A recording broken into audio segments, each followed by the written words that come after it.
В прошлом видео я приводил доводы, что в современной Библии есть искажения переводчиков, которые подчас вольно или невольно искажают очевидное географическое положение библейских мест. О том, что под библейским народом Израиль вполне можно воспринимать современных славян. Ссылка на видео будет в описании. Есть ли еще какие-нибудь доказательства в пользу этой версии? Да. Вы удивитесь, но пророчества об израильских царях удивительно точно совпадают с историей правителей России нашего времени. В первый год царствования Дария я, Даниил, сообразил по книгам число лет, о котором было слово Господне к Иеремии пророку, что 70 лет исполнится над опустошением Иерусалима. 70 седмин определены для народа твоего и святого города твоего, чтобы покрыто было преступление. Запечатаны были грехи и заглажены беззакония, и чтобы приведена была правда вечная, и запечатаны были видения и пророк, и помазан был святой святых. Итак, знай и разумей, с того времени, как выйдет повеление о восстановлении Иерусалима, до Христа владыки 7 седмин и 62 седмины, и возвратится народ и обстроятся улицы и стены, но в трудные времена. И по истечении 62 седмин предан будет смерти Христос, а город и святилище разрушены будут народом вождя, который придет, и конец его будет как от наводнения, и до конца войны будут опустошения. И утвердит завет для многих 1 седмина, а в половине седмины прекратится жертва и приношение, и на крыле святилища будет мерзость запустения, и окончательная предопределенная гибель постигнет опустошителя. По смыслу текста видно, что речь идет о буквальных 70 годах запустения Иерусалима. Это видно в Даниил 9:2. Там же есть ссылка на пророчество Иеремии 25:11, где также говорится о буквальных 70 лет опустошения Иерусалима. Далее в этой главе Даниил молится и просит у Бога отвратить этот гнев. К нему приходит ангел и сообщает, что это решение не будет отменено, и подробнее объясняет ему, из каких периодов состоят эти 70 лет и что в них будет происходить. Нам же переводчики по какой-то причине заменили в этом месте буквальные года на некие седмины, что воспринимается как 490 лет вместо 70. Давайте восстановим первоначальную мысль о буквальных годах и посмотрим, на какой период истории похоже это пророчество. С того времени, как выйдет повеление о восстановлении Иерусалима, до Христа владыки 7 лет и 62 года, и возвратится народ и обстроятся улицы и стены, но в трудные времена. Как я уже говорил в прошлом видео, под Иерусалимом можно понимать современную Москву, которую переименовали в советский период, как Ленинград и другие советские города. Под Христом следует воспринимать не Иисуса Христа, а помазанника или царя, так как слово «Христос» буквально переводится как «помазанник». Цари Давид и Саул в свое время были помазаны на царство и в этом смысле были Христами для своего народа.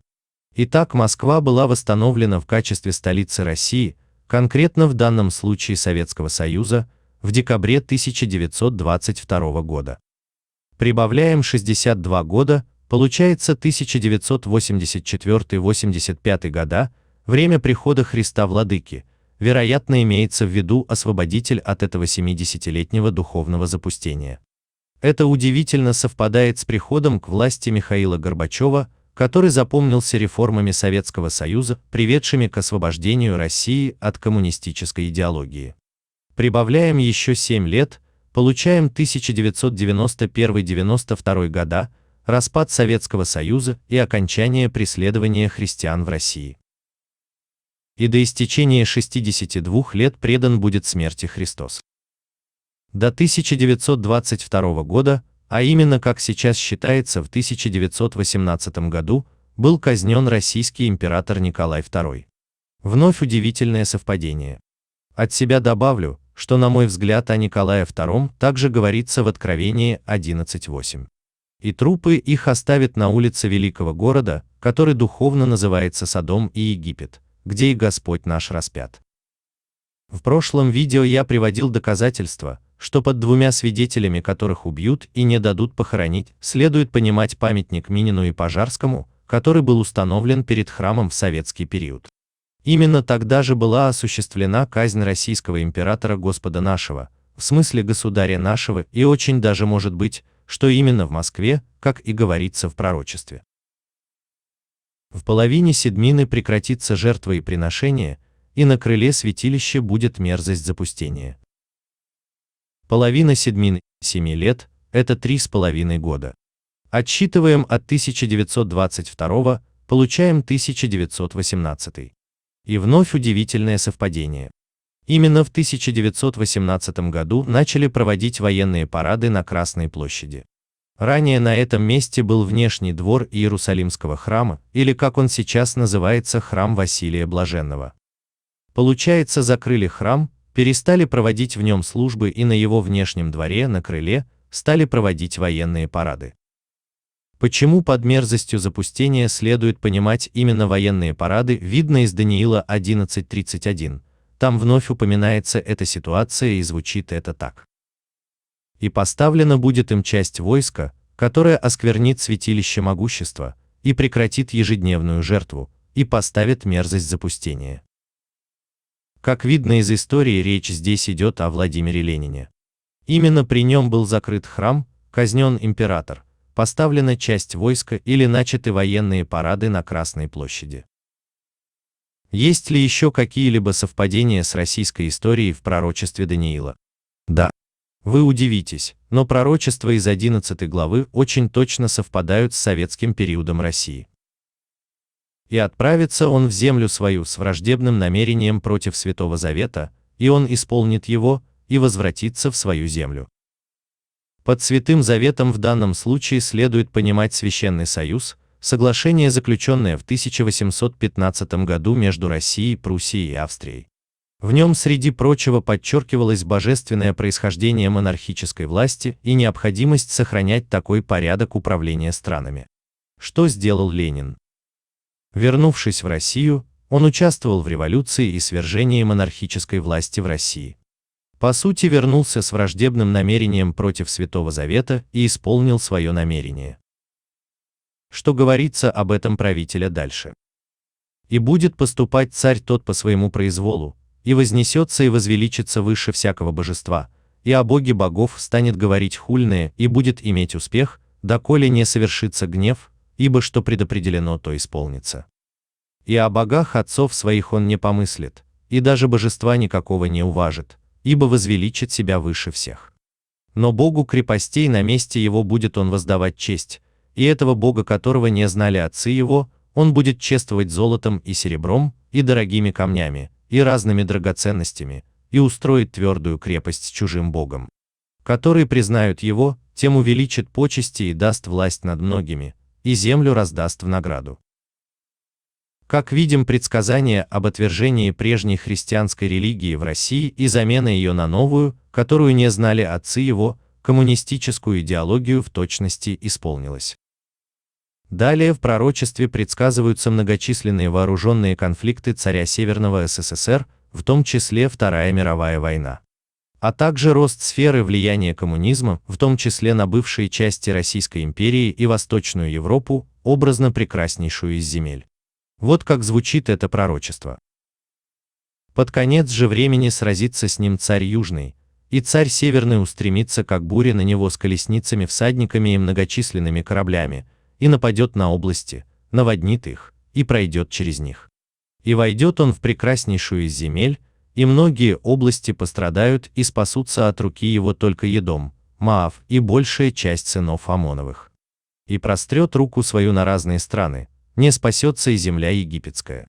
И завладеет он сокровищами золота и серебра и разными драгоценностями Египта, ливийцы и эфиопляне последуют за ним». Но подобная ситуация продолжалась недолго. Как мы знаем, роковым конфликтом для СССР стала война в Афганистане, по выходе из которого развалился и сам СССР. Одной из причин ввода войск в Афганистан послужили сведения, слухи, что США смогут закрепиться в регионе, и эта страна уйдет из сферы влияния СССР. Об этой ситуации весьма точно говорится далее в пророчестве. «Но слухи с востока и севера встревожат его, и выйдет он в величайшей ярости, чтобы истреблять и губить многих, и раскинет он царские шатры свои между морем и горою преславного святилища, но придет к своему концу, и никто не поможет ему». После развала СССР жизнь на его территории стала очень сложной. Сам развал вошел в историю как перестройка и тесно связан с последним генеральным секретарем СССР Михаилом Горбачевым.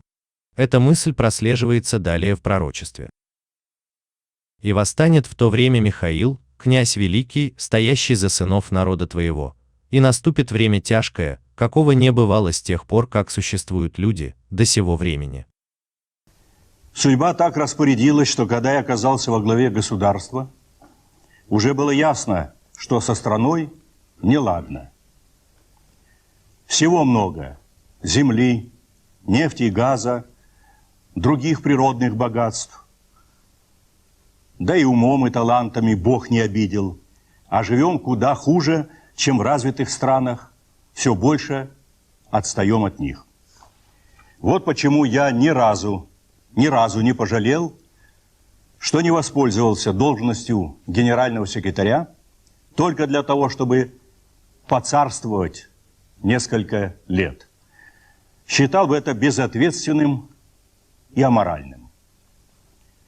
Я понимал, что начинать реформы такого масштаба и в таком обществе, как наше, труднейшее и даже рискованное дело.